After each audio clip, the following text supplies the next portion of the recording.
All right, guys, we're going to talk a little bit about velocity and how it determines your cash flow and profit.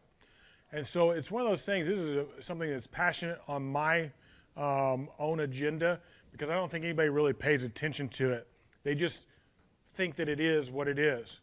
And so velocity, for lack of a better term, is the measurement of the speed of something, how fast it gets from point A to point Z. So velocity plays the biggest role in our profitability. It all comes down to how fast can a contractor get from start to finish with a client without compromising quality or service. So how fast can you, does anybody know what their velocity is? You guys are in here? Average from start to finish. About 8 weeks? About 8 weeks. Okay, that's pretty good. Now, do you do construction? Oh, no. That's not velocity. That's you just started, all right? I'm talking from time you first meet the homeowner to you collect the final check and send them their final paperwork. Year and a half? Man, Illinois is crazy long. It is crazy long. 6 weeks from start to finish on average.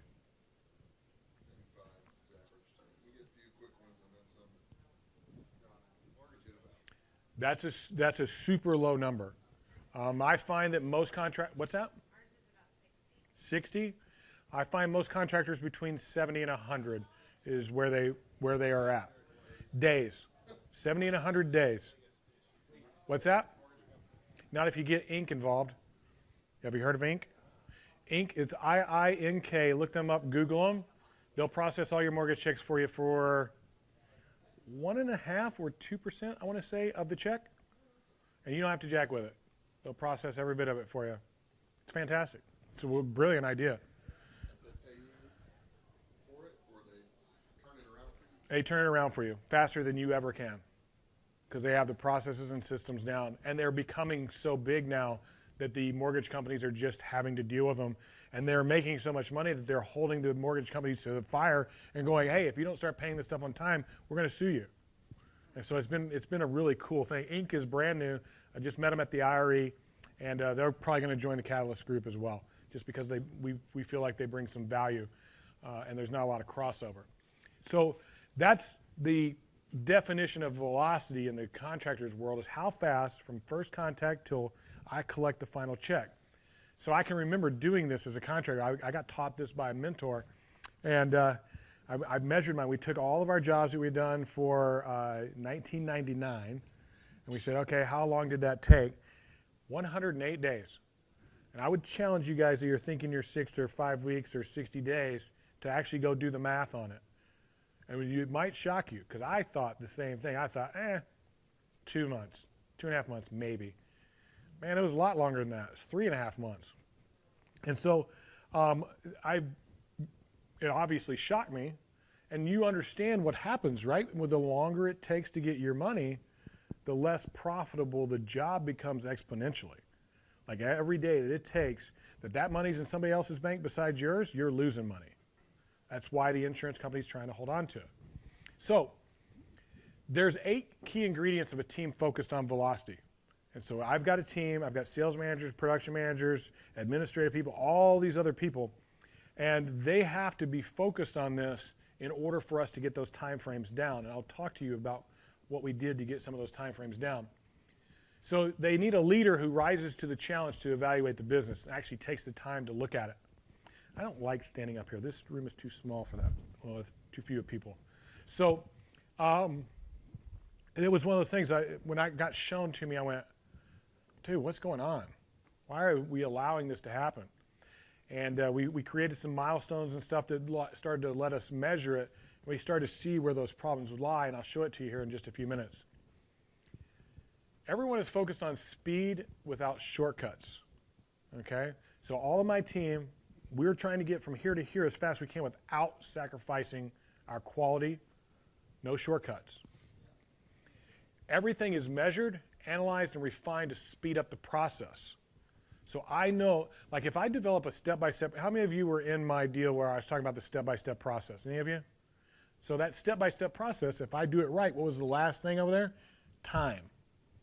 So if I know time, I can actually start to put it into this velocity measurement and determine whether I am being successful or not.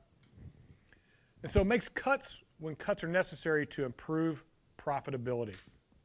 And so you can't be scared to say no to certain things. And so, for example, the thing we said no to, the first cut we ever made, we don't do interior work anymore, ever. Never, ever do we do interior work ever, ever again. Because once we started to analyze our velocity, it's where we were slowing down, and it's where we were least profitable. As a matter of fact, we were losing money on it, and we thought we had to do it to get the work, right? Like we're a general contractor. You got to do all the other stuff to get the roof, right? No, you don't. That's just what you believe. That's what's in your head. That's what you have been conditioned to think you have to do. Ability to make complicated processes simple. And anybody that tells me that this roofing game, when you throw the insurance companies and mortgage companies into the equation, is easy, I will call them a liar. And it's only gotten harder and harder and harder over time. And so what can I do to take that process and turn it into something much easier? We were talking about one of the ways we could do that over there in the other room by having your own system and selling your system and being a contractor and not really worrying about the insurance company as much as we normally would. Everyone is accountable and understands why. So we got all these measurements and everything on it. They all know because of those measurements what's going to happen. We're going to be able to evaluate their success or failure in their reviews. So they're accountable to the process. And they have the ability to see the big picture. Because we can get caught up in one job that took 6 months to collect and be all irritated and angry about that particular job. Things happen. I want to look at the entire big picture and say, overall, how are we doing? Because that one job, yeah, it was a mess, nasty, and it hurt our number. But overall, how are we doing? Are we doing pretty well or not? And this is the one where, and why most roofing companies don't do this, because whoever's leading it does not like systems and analysis. They like sales. That's what they really like. They like sales. Hey, did you sell one today? Did you sell one today? Hey, did you go make another sale? How long it took? I don't care. I just want to make sure you made one, right? And so it's not something we look at as enjoyable unless we find the right person. Now, did any of you meet Matt Morrison from AccuLinks? Know who he is? Have you met him? And my guy, Kevin, those guys would like systems and analysis. So I hand it to that person. I say, hey, do this for me. And they eat it up. They love it. And so in empowering people to do some things that you may not like to do. That was really what I worked hard as. I am not a person that enjoys process systems, paperwork, and all that. I'm a sales guy. That's really what it comes down to for me. And so I had to find the right people to help me out, whether it was an administrative assistant, a new partner, whatever it was, to get those things done. So those things right there, if you do those things, you know that you've got a team that's focused on velocity. And so we manage by the numbers. So revenue, so yearly revenue, quarterly revenue, monthly, weekly, daily. We manage by these terms all the time, like this revenue's coming in, and we're managing our cash flow based off of that revenue in most cases. Would you agree with me? Okay? And so by rep is the last one, like, hey, how's our rep doing? Is he doing well or not doing well? So the other thing that we need to take into consideration is overhead costs. And this is real overhead. This isn't the charge 10% or 15% stuff that I see all the time. This is actual real overhead.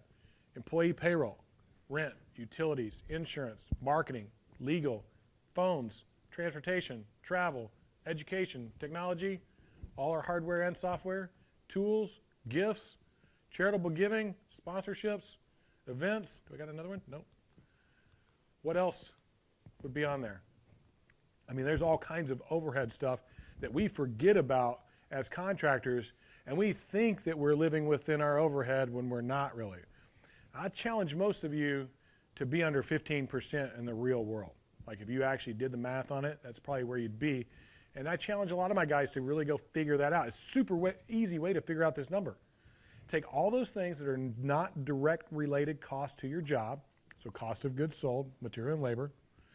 Take everything else, add it all up, and divide it by your revenue. That will tell you your percentage of overhead, okay? And the first time you do it, make sure there's soft cushions around you, okay? Because when you fall over on the side and you hit the ground, I don't want you to crack your skull. I can remember the first time I did it was 17.7%. I went, holy cow, I'm losing 7.7% on every job I do. Because I'm not charging our actual real overhead, I'm charging a fictitious number if you pay off of gross profit. So I had to know these numbers and I had to get those figured out. Is it smart to adjust that? You know, the reality is most people I'm coaching nowadays, it's like don't pay off a gross profit unless you absolutely have to. The only reason your pay to your sales guys is determined by one thing. Are they in charge of profit or not? If they are fully in charge of profit, in other words, they know the revenue, the cost of all goods, and how to figure out markup and percentage of profit and all that other good stuff, and it's up to them to hit certain percentages, then they're in charge, and should be paid off a profit.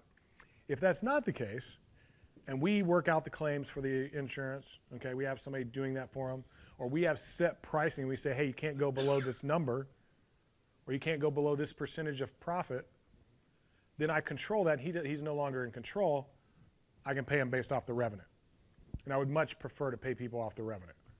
Because if I pay people off the profit, what do I have to do? Got to show them the books, top to bottom. You know how many people that I have out there work? I think I told the guys that were in the last one.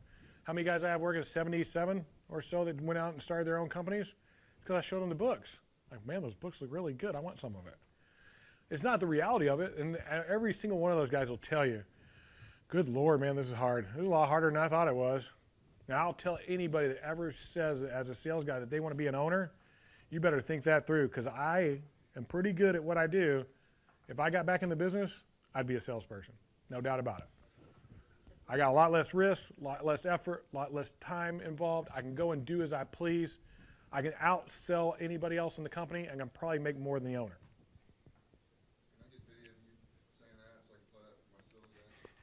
I will, yes, I'll do it on one of our 2-minute drills. Actually, it is on one of my 2-minute drills. It is on one of my 2-minute drills. So now the other numbers I need to know is these COGS, or cost of goods sold, by trade. So I need to know not only that it was a material, but what trade did that material apply to. So roofing, and I've got roofing material, roofing labor, roofing permits. I would have siding labor, siding material, siding permits, and all of the different things that are associated with it by trade. I'll come back here. So I need to know those things about that trade. Not only do I need to know that these are the total dollars I got, but I got this much for roofing, this much for siding, this much for gutters, and these are all the things that are associated with each one. So at the end of the year, I can say, I made money at roofing. That was awesome. And that was like 42%. And siding, yeah, I did pretty good there too. That's 38%. Gutters, we did like 22%. And this painting thing, God, we're upside down 3%. What's going on here? Right? We're not doing that anymore. Why would we do that? We obviously aren't good at it. So stop doing it. So it allows me to manage by my numbers. Ask you something. Yes. So today, right now, do you interpret gross profit as revenue minus material, labor, and equipment? Yes. You don't figure it overhead, right? I would not. Yeah. I've changed my thinking on that. I used to really say, hey, we should charge something for overhead. But I would adjust my commission structure accordingly, because I cannot have a true accounting of that until after the year has happened, or I must have a very, very tight, strict budget. And that's usually hard for us to stick to in what we do, okay? So I would say, hey, here's the revenue, cost of my materials, cost of my labor, any other associated cost to that, whether it's debris removal, whatever charges for measurements and all that other stuff, like all my cost associated with that job, I'm out of it. And this is the gross profit. I'm going to pay you based on that, but I'm not paying you 50%. There's no way. So now we're shooting for 40%. Yeah, and it may even be lower than that. It could be even lower than that because you've thrown that 10% overhead back in there. That number's in there. I never took it out. You just adjust the commissions accordingly, okay? And that way you always know that you've got your true overhead accounted for. So, and any other questions about any of that?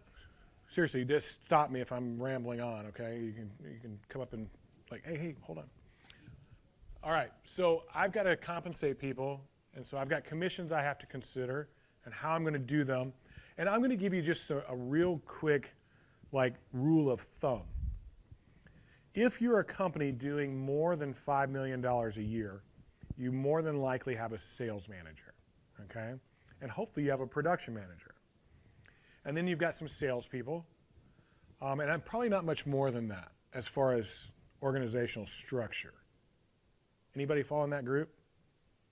Okay, so, and sometimes sales manager's still owner, right? Like he could play the same role, but you should get paid for your job, right? That's your job. And so my rule of thumb is this: the most of the profit after overhead that I'm willing to give up is 60%. And that means everybody. Everybody that's commission-based, if that's a sales manager, a production manager, a general manager, salespeople, team leaders, whatever it is, I can denote 60% of that gross profit to it. I'm going to keep the other 40. And that's just the way I look at it. That's me personally, my rule of thumb. I have people with numbers less than that. I just know that that is about the max that you can do without putting yourself in a world of hurt. You get behind in cash flow pretty quickly, okay? And then I also pay out a lot of bonuses and incentives, so I may have a lower number than that 60%. I might bring it at 50 and pay out that other 10 in bonus and incentives, but I cannot go over 60%. Does that make sense? Everybody with me? Okay. And then flat fees. Any flat fees that I gave out to sales guys, so they hit a number for the month and it's a $1,000 bonus, boom, there you go. Or it's not even a bonus, it's just part of their compensation package. You get $1,000 if you hit our goal. That's a flat fee. So I've got to make sure that other flat fees would be like if you were having somebody that was settling claims for you or writing estimates, that's a common one. $75 an estimate, that's a flat fee. So we got to consider all those things as part of that job.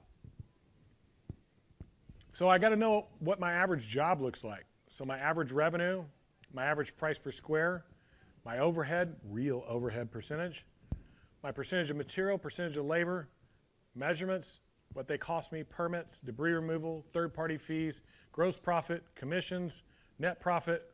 Oh, dadgummit, I've done that twice now. So I need to know those things about my jobs, where I'm averaging on all of those numbers. So as I'm going through all of my business, I need to know those numbers. You know, I've coached 170-something companies now. In those 170, I have never had a one that could tell me all of those. I've had one that could tell me more than half. Most of them can't tell me more than one or two. I hear a lot of about. Okay, well, we did about this. Okay, what's your percentage of material according to your average job? Well, it's about 35%. All right, let's put the pin to it. Let's take your last 30 jobs and figure it out. So we figure it out, and magically, it's not 35, it's 37.5. So 2.5% higher than you thought it was. And if you do 1,000 jobs for the year, that's some real money, right? That you're not accounting for and not realizing is going out the door that you could probably keep in the house if you just managed your buying a little bit better. Any questions about those average job numbers? All right, I promise you I'm leading you somewhere, all right? So managing by the numbers, learning from your numbers. What can I learn? Obviously total revenue. Like I could tell you specifically to the penny on December 31st of each year how much we had sold, like to the dime, like that's our number. Most of us don't know until 2 or 3 months later after all the dust settles that, hey, I think we did this in 2017. How many of you are like, I know the exact number at the end of the year? Good, good. How many of you know the total gross profit accurately? Okay, I thought Chastity might. How many of you know total net profit? This is where we are at, and this is what we truly made after all expenses and everything else. This is money in our bank that we can count on. I wouldn't say spend it, but we can count on it. Don't spend it. You need the cash flow. Actual overhead expense. What is your actual overhead? Does anybody know that one? Chastity, do you? Well, you got coached by us, so you got into the numbers. That's the hard one. And it's not all that hard, really, once you put it right in QuickBooks. QuickBooks will tell you really quickly. Sales by trade. So how much are we selling by each trade that we're doing? Should we keep selling all these? Sales by rep. My material costs. So what is that? What are my total costs? My labor costs, which I could then get my percentages as well of material and labor. Any trades to keep or eliminate. That's my evaluation every year. I can remember we got it down to roofing, siding, gutters, and windows. We were down to 4, and I was adamant about cutting windows. I want windows out of here. And my partner's like, no, we can do the windows, We went back and forth, and he convinced me that we could handle the windows. First window job of the year. He's the guy that measured, right? So he said he would take that over so we don't have any more that mess up. 1/4 inch off on every single window. Big. Did not fit. We just bought a whole house full of windows, lost our shorts on the job. I said, how do you feel about those windows now? He goes, nobody's selling more windows. So if you're not great at it, don't do it. Why? Why would you go out there and put that into your velocity measurement? Why would you say, hey, all right, we can paint your house, we can paint your sheetrock, we can do it, and what do you have to do, right? You're not going to go paint it, right? You got to go find somebody to sub. Is this sub somebody you work with every single week, every single day? Keep them busy? Not normally. You're on the hunt for one, right? Like, yeah, Mrs. Jones, we can take care of it. And I have a few guys in my Rolodex, but they're all busy. Then what do? I search for somebody else. And I go, do you do good work? Yeah, I do great work. I send him out there, and instantly I have a pissed off homeowner. And now I've got problems. It's not painted right. He doesn't show up. He doesn't finish it. Goes halfway through it, and he's like, he's in the drunk tank. Got stopped for DUI. Like, I don't know these people, and it throws all these wrenches, and it's stuff I cannot control. And if I can't control it, I don't want to do it. So compensation. So I'm learning, is my compensation doing what I want it to do? Which my compensation is all about incentive, production, and what have you done for me lately? There's none of this work my way up, because I've sold a certain amount with you and I keep getting a little bit more, and I finally get up to the upper echelon and I just stay there, okay? That is like the opposite of what you should do. Because when you get somebody to that highest commission rate, what can they do? They can sell less and make the same amount of money.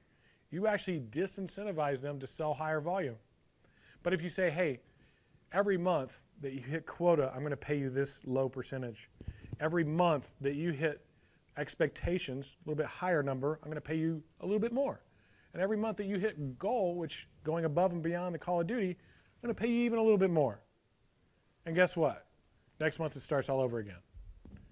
What do you think guys do at the end of the month? Last week or so. What do you think they're doing? Man, it is like somebody just poured jobs into your office. They're trying to get them in to get under that wire to make sure that their commission percentage goes up on all the jobs they sold that month. It's not just a couple ones extra. It's every job they sold that month gets that extra percentage. And they push. Cost per job acquisition.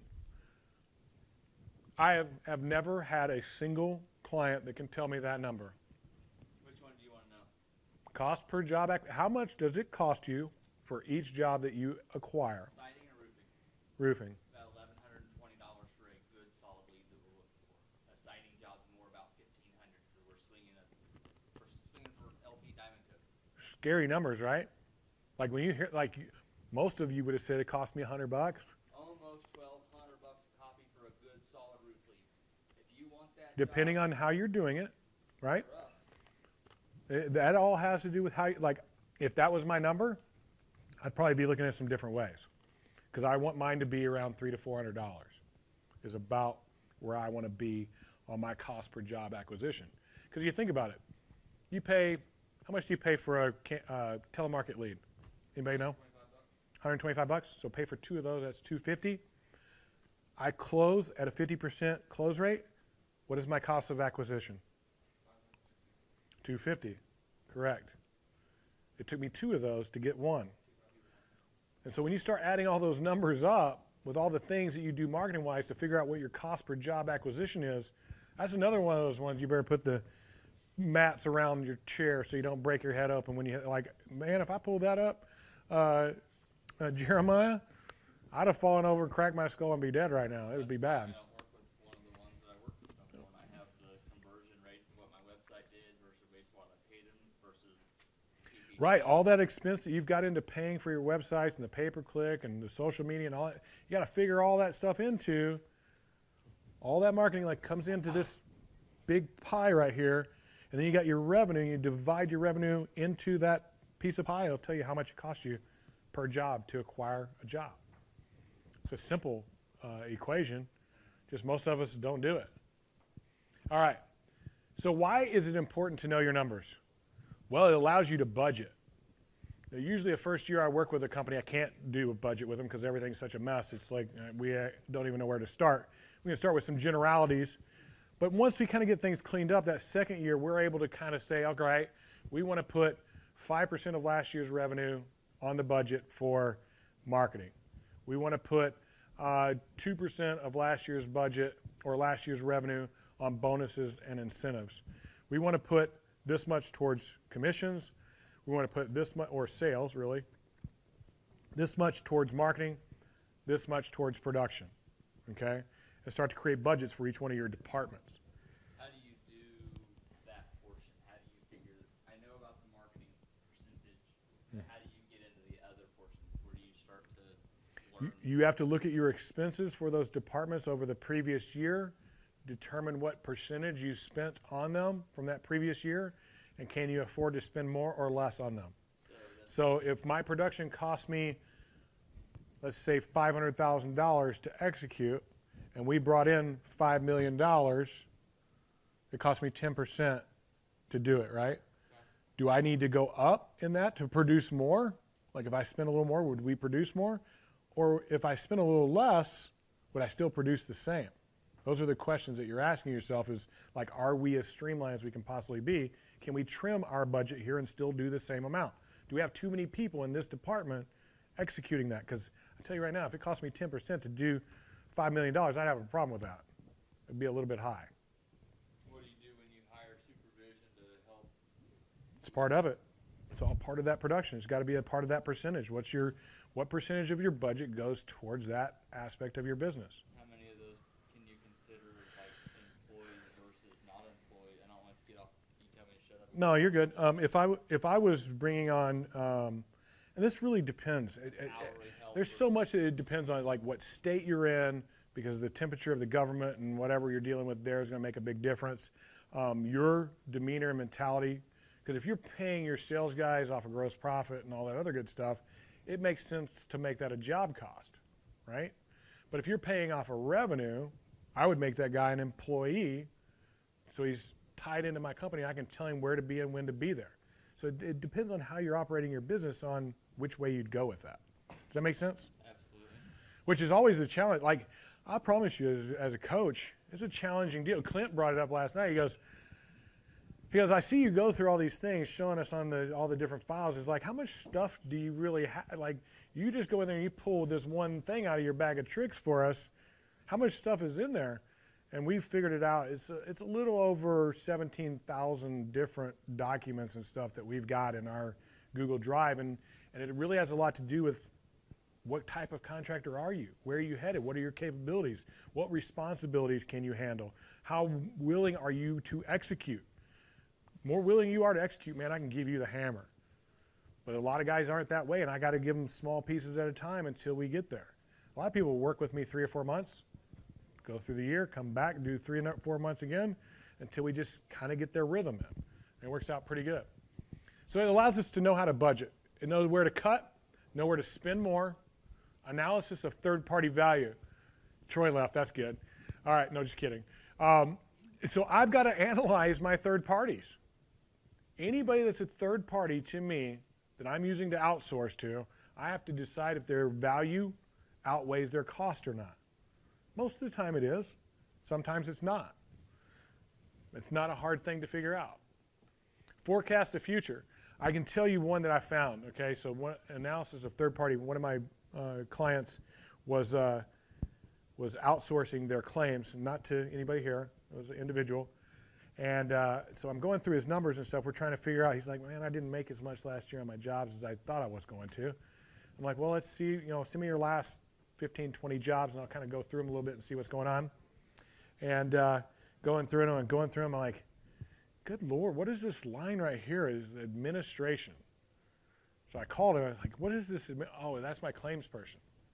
I'm like, I did the math on that, it's like 20%.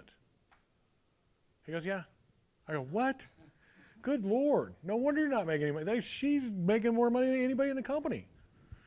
She didn't like it whenever I told him that, and things got adjusted, but you've got to now analyze the value of those third parties. Are they bringing you what you need, or is it time to bring that thing in-house because you've grown to a point to be able to handle it? All right, so it allows you to forecast the future. So I can say, based on this year and the year before and the year before that, looking at all that, this is what should happen this year, okay, with that information. This is what should happen this year. You have the ability to know your cash flow. So those of you that don't understand, if you have $100,000 in your bank, that doesn't mean it's time to go buy a truck, all right? That means that you probably have about 20% of that might end up being profit. You've probably got some other jobs and stuff that need to get built. And if you got jobs outstanding, that $100,000 is going towards them some shape, form, or fashion, okay? And so you need to know your cash flow and what that looks like. I'm not a financial wizard. I leave that up to CPAs and bookkeepers and stuff like that know that information. But I know I need to know it. I know I need to know what does my cash flow look like, because if I'm going to have a year where I'm going to expand, like a lot of you are here because you're trying to expand, right? I want to grow. Well, if I grow and I grow too fast and I don't have the cash flow to manage it, what happens to my credit lines? They get maxed out. What happens to number one reason? The number one reason companies go out of business is they outgrow what they can cash flow. And you think, oh man, that guy's terrible. He didn't do those jobs. He's just a bad business guy is what he is. He wasn't truly a bad person in most cases. He didn't really run off and steal a bunch of money. He just spent dumb. He didn't realize he was stealing money because he thought because he had money in his bank that money could be spent. It's just not the way it works. Understand true profit. So at the end, after all expenses, what's your true profit? That should be at least 15%, at least that number, if not more. If you know what everything costs, you can measure its worth. What's it worth to you? And you can make decisions on whether you should continue to do that, spend more, spend less, and really analyze your business in a way that most of us don't do because we're working in it all the time. We're working in our business, in our business, in our business. We can't do all that other stuff. We've got to get people to where they're running our business for us so we can actually work on the business. And this is the type of thing, once you grow big enough, you're allowed to get some time to really analyze your company. So measure what's important. Key performance indicators. So KPIs. You guys hear that term. If it may have been glancing below and you didn't know what it really was. But I need the key points in my process that identify success or failure. What are the key things from A to Z that identify success or failure? Measurement must be either individual KPI or linear. And so it's either one thing, I'm measuring that thing and how much time it takes, or if I'm measuring a whole process, it has to be linear. It cannot have a deviation point. And so my explanation of this process, let's see if I've got it. If it isn't linear, it's a new measurement. So if you're measuring along, let's say you start with marketing, okay? So marketing is the first point in this that I'm going to measure.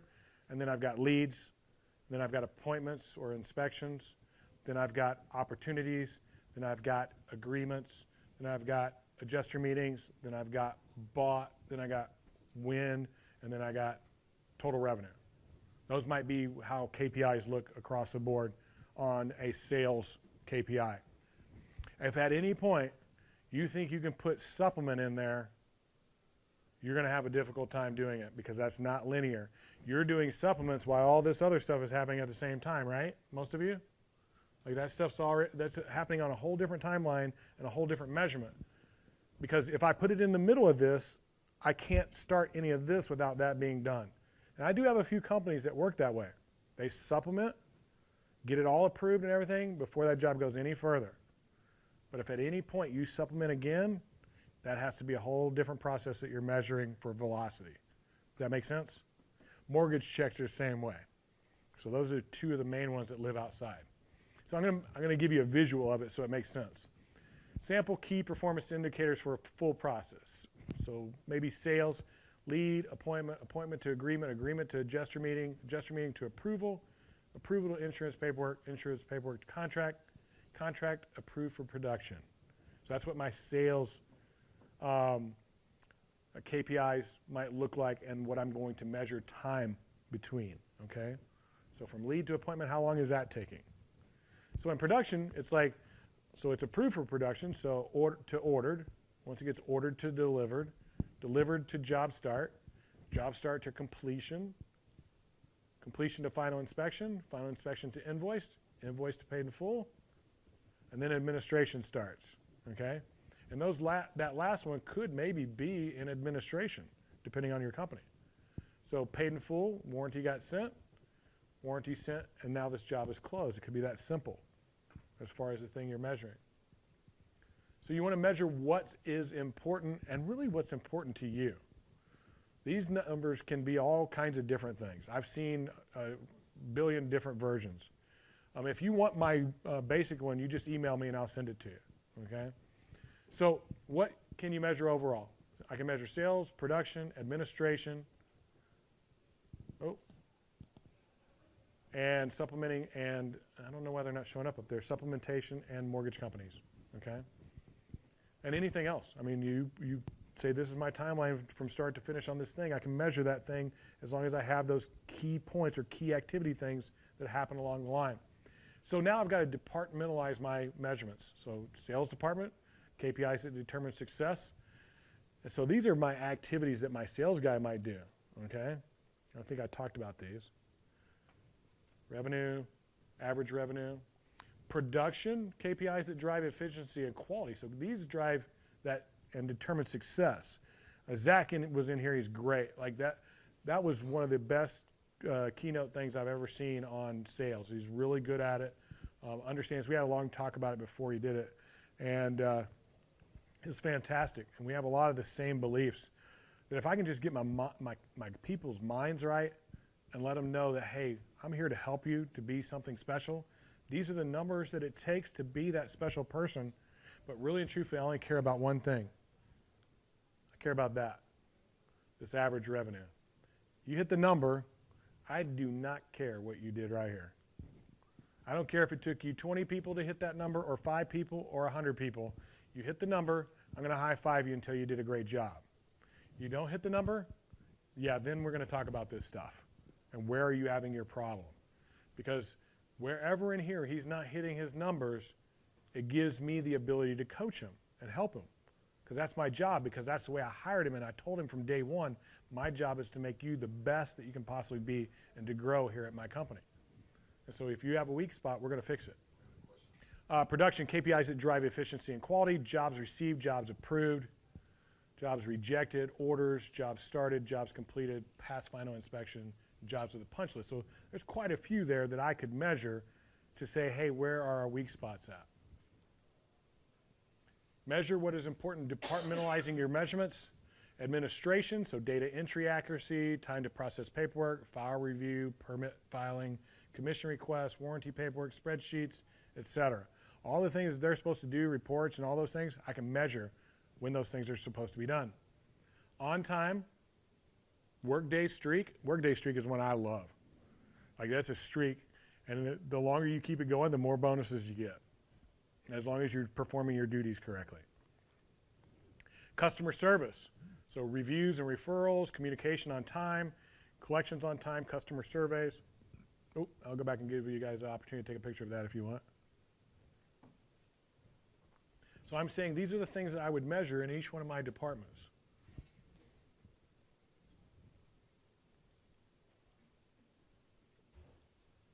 So common insurance restoration companies' key performance indicators. Supplements, received, estimate, created, submitted, received by insurance, adjuster assigned, approval, denial, or readjustment, adjuster meeting, final approval, and then paperwork received. And then when it comes, so that's a whole different timeline right there, right? Like all those things happen while we're doing a lot of other stuff. Then we got mortgage checks, signed mortgage affidavit, signed check, sent to mortgage company, confirmed receipt, check sent to the client, check received, client received check, and check turned in. So you see how all those things are linear and they follow this time? As long as they follow that timeline, I can measure the distance between each of those. And if I see a hiccup anywhere in there, I can start to ask some questions. Like this one right here, from final approval to paperwork received. They might even say contract, right?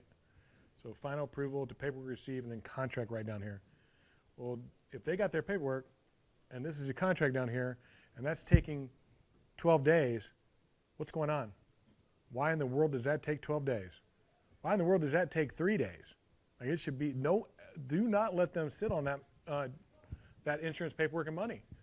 Every day that's out there that you don't go and get them under contract fully is a day that somebody else can come in and say, I'll eat your deductible and steal it away from you. So those are the things I'm looking for. So this is what my velocity spreadsheet might look like. So there's my job info, Bart Starr, sales rep is Ron Burgundy, Aaron Rodgers and Tommy Callahan, my lead date and close date. So my close date, anything in the gray right here is automated. Anything here we're entering in. These are entries.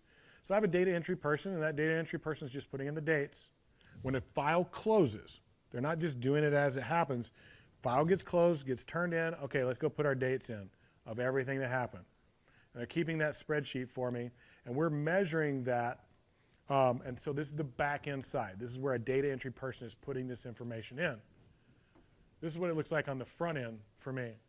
And so if my ideal total days is somewhere between 101 and 164, and I'm hitting 98, I'm under my ideal total, I'm green. If I'm in between those two, it's yellow, and over that number, it's red. Gotcha. Okay, I'm almost there. Ideal velocity and actual velocity, you can see the pie charts on here, like this is what it should be and this is what it looks like. We have a problem somewhere. And then over here, you can tell where my problems are. This is okay, it's between these two. That's really good. Adjuster meeting, approve, what the, man, I had an adjuster meeting and I'm not finding out about approvals for 23 days. We have an issue, okay? And so we gotta fix that issue. Anywhere where I see red, we've got issues, and it looks like I have issues in my sales department, but everything else is, man, my production department is smoking. High five, guys. Let's, I'm gonna take you guys out to dinner. Yeah, double clap, right? Or two clap, right? I don't know. I couldn't do that. That's just not me. And that's the whole thing too, like what is you? Averages. And so this one's like, not too bad. Okay, we're doing okay. So that's how I would measure my velocity. Anywhere where I find a weak spot, I'm gonna clean it up. So that red 23 is probably denial, reinspection. That red 23, so going from adjuster meeting to approval, this is probably an adjuster not getting my stuff back, or my sales guy or claim specialist not following up. And probably the latter, not the other. It's probably them not calling the homeowner to find out if they got their paperwork. They're waiting on the homeowner to call them. And so we clean that process up. Actually, that was one of the things that happened with us. So managing time, best practices for managing time. Make a list of to-dos and prioritize that list by order of importance, categorized by business and personal, 2 columns, one-time tasks, repeating tasks. Batch all of your repeating tasks. Okay, if you want to speed up your velocity, anything that you do over and over again, like checking your emails, if you check your emails all day long, you're not batching. You're wasting massive amounts of time. 11 and 3, whatever it is for you, okay? That actually comes from the 4-hour work week, those times, 11 and 4 for me. Batch those repeating tasks. Anything that you do all the time, quit doing it all the time. I'm doing that thing, I'm gonna set up a specific time. Like some people get sucked into Facebook, some people get sucked into payroll that they do all throughout the week. Just do it one day, okay, and be done with that. Batch repeating tasks, set a schedule, include the entire day, keep it general, do one thing that drives revenue every single day. And it's funny, This one right here, the more I can stay in line with that, the faster things keep moving. It's just like, wow, okay, this was the most important thing I need to do today. Let's do that. And some of them are hard. Some of them are the hard things. And I got to pick them out. All right, so that's what I've got as far as velocity goes. Because if I manage my time correctly, I can speed up the process. Any questions?